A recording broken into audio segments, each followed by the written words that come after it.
Howdy, Jacob here. Today we're looking at Elevance Health in the healthcare providers and services industry. 114 billion market cap, 132.5 billion enterprise value, a little bit of net debt here. They do provide services under Anthem, Blue Cross Blue Shield, WellPoint, Carlton brand names. Incorporated in 2001. That's more recent than I would have thought. Wonder if that's true. The company operates through 4 segments. Their health benefits, Carlton RX, Carolyn RX, Carolyn Services Incorporated, and other. They operate a variety of health plans and services, so it's kind of in the insurance industry, just on the health side.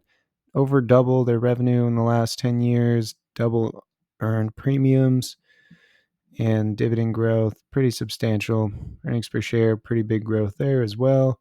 Return on equity, very consistently above 10%. Good to see. Again, most of their income comes from their earned premiums, and then they also have fees and other income that they get that is maybe a little less than 20% of their total revenue. They have big expenses on their policy benefits and claims, which you can see through that being the majority of their costs, and that dampens their net income down to where margins are not crazy impressive, but again, pretty in line with a Cigna and other healthcare provider like industries and companies. The balance sheet shows $37 billion in cash and cash equivalents, securities and investments, with long-term debt of $23 billion, short-term debt of $1.8 billion. Okay, so it doesn't look like a terribly concerning balance sheet to me. And again, I've stated it before, but I think health insurance companies definitely have to be treated differently than regular companies. But I think, in my perspective, and again, it could just be that that's more my expertise working in the health industry as an actuary. I think that there definitely is less massive risk than something like property and casualty, where you're insuring homes, especially in Florida nowadays. Hope everyone in Florida is doing all right, but or anywhere else that the most recent hurricanes have hit. But either way, um, it's tough to. I don't think it's as bad as a health insurance company for those huge, crazy high cost claimants to come in and really mess you up. Because in a lot of cases, there's pooling points and stop loss points to where you actually take that risk and you reinsure it. So you're insuring insurance pretty much, and it's less. And I know they have that in property and casualty as well, but usually one claimant isn't going to wreck an Elevance Health or a Cigna that provide thousands and millions and tens of millions of people's coverage, to where through the law of large numbers, the average is kind of going to help immensely here.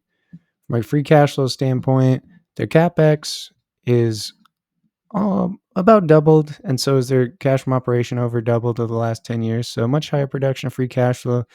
They do use a lot of money for investments, acquisitions, share repurchases, and then a little bit for a dividend that does pay a 1.3% dividend yield. So let's start making some assumptions here. I would say for revenue growth, just health in general grows. As projected, trend grows medically roughly 7%, RX 9%. And, I think that it's tough to not trend numbers pretty close to those. So I think 7% is pretty reasonable. As for margins, they look pretty good right now. 3 to 5%, nothing to brag about, but it looks like at least the earnings trend is going down, maybe slightly.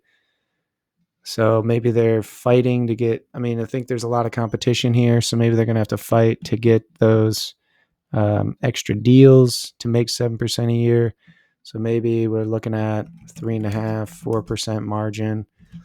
2% of shares for them is going to be a little over $2 billion, which is pretty reasonable and looks pretty close to what they've been spending here. So I think that's pretty reasonable. And then because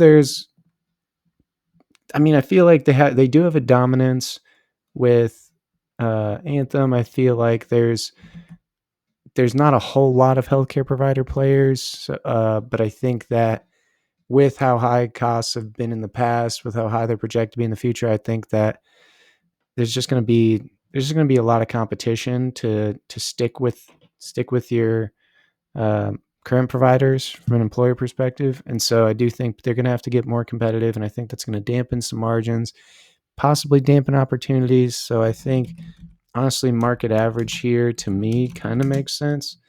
And again, it is insurance, so it does act a little bit differently based on the possibility of those high cost claimants really messing you up.